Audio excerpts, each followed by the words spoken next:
এতিয়া আমি চাই ষ্টেডিয়ামলৈ গৈ আছোঁ। তাত আমি ডান্স কৰিম, অলপ ফটো মাৰিম, অলপ কৰিম। এতিয়া ষ্টেডিয়ামৰ ভিতৰত আহি আছোঁ। আজি প্ৰথম সময় গৈ আছোঁ আগত। ফাইনেলি আহি পাই গ'লোঁ ষ্টেডিয়ামৰ ভিতৰত। ৱেলকাম টু বড়োলেণ্ড মহোৎসৱ।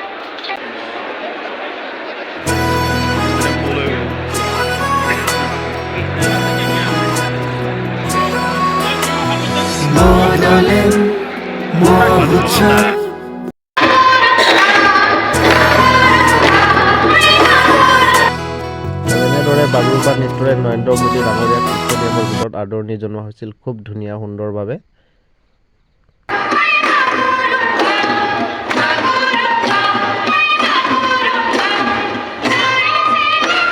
ইয়াৰ পিছত অলপ ফুৰিবলৈ লালকিল্লালৈ ওলাই আহিলোঁ ফাইনেলি আজি চাবলৈ কাৰণে। লালকিল্লা আমি এতিয়া টিকেট কৰি আছোঁ, অলপ পিছত সোমাই যাম।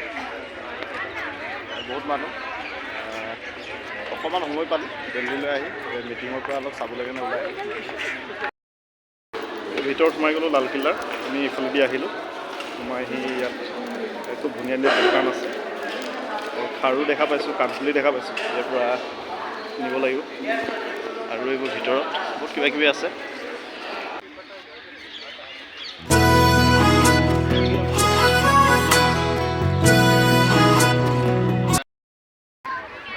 এতিয়া পালোহি ৰাজঘাট পালোহি, মহাত্মা গান্ধীৰ যি সমাধি ক্ষেত্ৰলৈ পালোহি।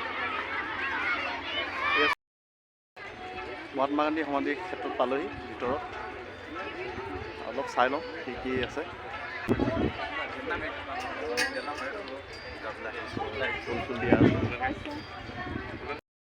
ৰাজঘাটৰ আগৰ পৰিৱেশ, ৰাজঘাটৰ যিটো মহাত্মা গান্ধীৰ সমাধি ক্ষেত্ৰ তাৰ আগত, আৰু এই কাষত দোকানবিলাক আছে। আৰু আমাৰ অসমত যেনেকৈ মানে মাটি কঁঠালবিলাক বিকে, ইয়াৰ বিকা ষ্টাইলবিলাক অলপ বেলেগ।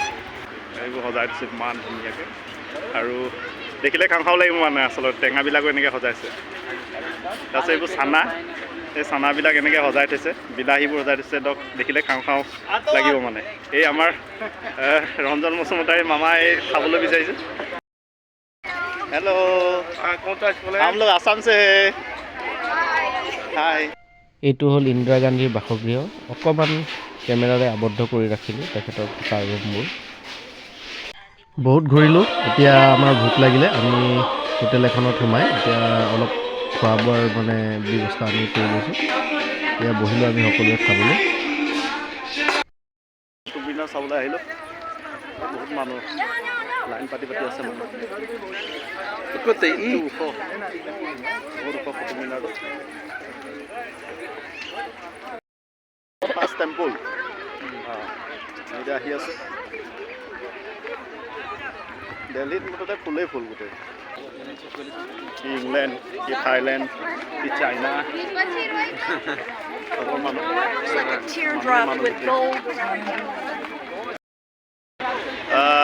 ইণ্ডিয়া গেট ইমান ধুনীয়া, ৰাতি হ'লে ইমান ধুনীয়া উজ্জ্বল হৈ উঠে। ওপৰত লাইট চাইট লগাই দিছে, ইমান ধুনীয়া সুন্দৰ। এইফালে তলত ফুল আছে, তলৰ পৰিৱেশটো বিৰাট ধুনীয়া। এইটো ইণ্ডিয়া গেট পালোহি, আৰু আমি এতিয়া ফটো মাৰিম। আৰু ইয়াত এটা মানে ইণ্টাৰেষ্টিং কথা, এটা বস্তু ভাল দেখিলোঁ মানে, ইয়াত ফটো মাৰিবলৈ একো মানে টেনশ্যন ল'ব নালাগে। ইয়াত DSLR কেমেৰা লৈ আমাৰ কেমেৰামেন সেই ককাইদেউ ৰখি থাকে। আৰু এটা ইণ্টাৰেষ্টিং কথা মানে কি, ফটো মাৰিবলৈ তেখেতলোকে প'জবিলাকো শিকাই দিয়ে, মানে তাৰ কাৰণেও টেনশ্যন নাই। যদি